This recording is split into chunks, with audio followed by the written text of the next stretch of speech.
500 கோடி சொத்து மதிப்புள்ள காவ்யா மாறன் அவங்க 50 கோடி சொத்து மதிப்புள்ள அனிருத் அவங்கள காதலிச்சது எப்படி, அவங்க 2 பேருக்கும் எப்ப திருமணம், இப்படி பல கேள்விகளை சமூக வலைதளத்துல தொடர்ந்து கேட்டுக்கிட்டே இருக்காங்க.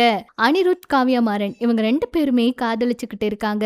சீக்கிரமா திருமணம்னு செய்திகள் வந்ததை தொடர்ந்து அவங்களோட தரப்புல இருந்து இதுவரைக்கும் இது வதந்திங்க, யாரும் நம்பாதீங்க, இது உண்மை கிடையாது அப்படிலாம் எதுவுமே சொல்ல கிடையாது. இதுக்கு முன்னாடி அனிருத் அவரை வச்சு தேவையில்லாம நிறைய பேர் எத்தனையோ பெயர்களை வச்சு அவரோட திருமணம், காதல் அப்படின்னு கிளப்பி விட்டாங்க. சொல்ல போனா கீர்த்தி சுரேஷ் அவங்களோட புகைப்படங்களை கூட இவங்க 2 பேரும் காதலிக்கிறாங்கன்னு சொல்லி வச்சிருந்தாங்க. அதே போல இதுவும் வதந்தியா இருக்குன்னு நினைச்சோம். ஆனா இது உண்மை அப்படின்னு ஒரு பிரபலமே சொல்லியிருக்காரு. ஜனநாயகன், ஜெயிலர் 2 இப்படி நிறைய படங்களோட அடுத்தடுத்து அனிருத் அவரோட இசையில இந்த படங்கள் எல்லாம் ரிலீஸ் ஆக இருக்கு.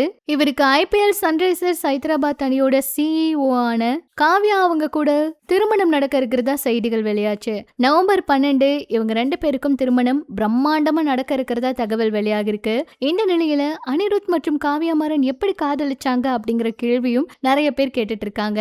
ஏன்னா 500 கோடி சொத்து மதிப்பு இருக்கு காவ்யா மாறன் அவங்களுக்கு. அவங்க எப்படி அனிருத் அவர் கூட பேசி இந்த அளவுக்கு காதல் ஆச்சு. அது மட்டும் இல்லாம சொத்து அதிகமா இருந்தாங்கன்னா கண்டிப்பா அதிகமான சொத்து அவங்களோட ஸ்டேட்டஸ்க்கு தகுந்த மாதிரி தானே திருமணம் எல்லாம் பண்ணிப்பாங்க.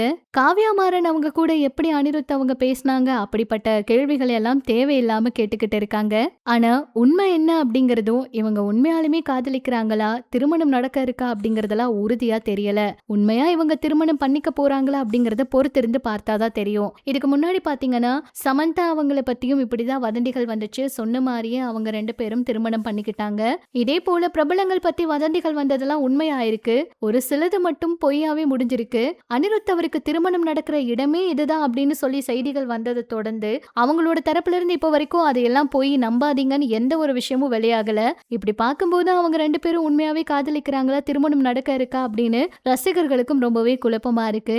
என்ன நடக்க போகுது, இவங்க எப்படி காதலிச்சாங்க, இந்த காதல் கதைக்கு பின்னாடி என்ன இருக்கு, இவங்களோட திருமணம் உண்மையா அப்படிங்கறதெல்லாம் பொறுத்திருந்து பார்க்கலாம். இந்த செய்தியை கேள்விப்பட்டதும் நீங்க என்ன நினைச்சீங்க அப்படிங்கிற உங்களோட கருத்துக்களை சொல்லுங்க. ஒரு பிரபலம் கூட சமீபத்துல அனிருத் அவருக்கு சீக்கிரமா திருமணம் நடக்க இருக்கிறதா சொல்லியிருந்தாரு இல்லையா, அந்த வீடியோ கூட சமூக வலைதளத்துல வைரல் ஆச்சு. அந்த பேட்டியை பார்த்துதான் இவங்களோட திருமணம் உண்மைன்னு எல்லாருக்கும் தெரிய வந்துச்சு. இதை பத்தி நீங்க என்ன நினைக்கிறீங்க அப்படிங்கிற உங்களோட கருத்துக்களை சொல்லுங்க. இனிமேல் போல சினிமா, அரசியல் தகவல் எல்லாம் இதே போல நீங்க தெரிஞ்சுக்கணும் அப்படின்னா மறக்காம நம்ம சினி சமூகம் சேனல் கூட இணைஞ்சிருங்க.